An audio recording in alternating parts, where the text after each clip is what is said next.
ലൈവിൽ അപ്പൊ endurance task ആണ് നടക്കുന്നത്. കൈത്താങ് എന്ന് പറഞ്ഞ ടാസ്ക് ആണ്. അപ്പൊ ഇങ്ങനെ കട്ടകൾ വച്ചിട്ട് ഇതിങ്ങനെ ഹോൾഡ് ചെയ്ത് പിടിച്ചോണ്ട് നിൽക്കണം.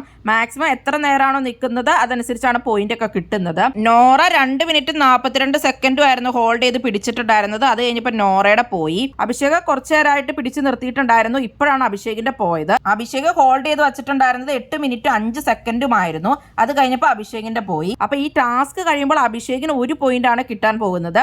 കഴിഞ്ഞ പ്രമോയിൽ അപ്പൊ ഇവരുടെയൊക്കെ പോയിന്റ്സ് നമുക്ക് കാണാൻ സാധിക്കുന്നുണ്ട്. അതിൽ അഭിഷേകിന് 1 പോയിന്റും അതുപോലെ തന്നെ ജിൻഡോയ്ക്ക് 6 പോയിന്റും ആയിട്ടുണ്ട്. അതുപോലെ തന്നെ അർജുന് 4 പോയിന്റും ആയിട്ടുണ്ട്. അപ്പൊ ഈ ടാസ്കിൽ വിജയിക്കുന്നതും ജിൻഡോ തന്നെയാണ്. ആദ്യത്തെ ടാസ്കിലും അപ്പൊ ഇന്നത്തെ ദിവസം ജയിച്ചത് ജിൻഡോ ആയിരുന്നു. അപ്പൊ രണ്ടാമതെത്തുന്ന അർജുനും മൂന്നാമത് അഭിഷേകുമാണ് ഈ ടാസ്കിൽ വരുന്നത്. എന്നാലും ലീഡിൽ പോയിക്കൊണ്ടിരിക്കുന്നത് അഭിഷേക് തന്നെയാണ്. ഇനിയുള്ള കളികളിൽ വരുമ്പോൾ മാറ്റങ്ങൾ സംഭവിക്കാം. വലിയ രസമുള്ള ടാസ്കുകളൊന്നും ആയിട്ട് തോന്നുന്നില്ല ടിക്കറ്റ് ടു ഫിനാലെ ടാസ്കുകൾ. നിങ്ങൾക്ക് എന്താണ് അഭിപ്രായം?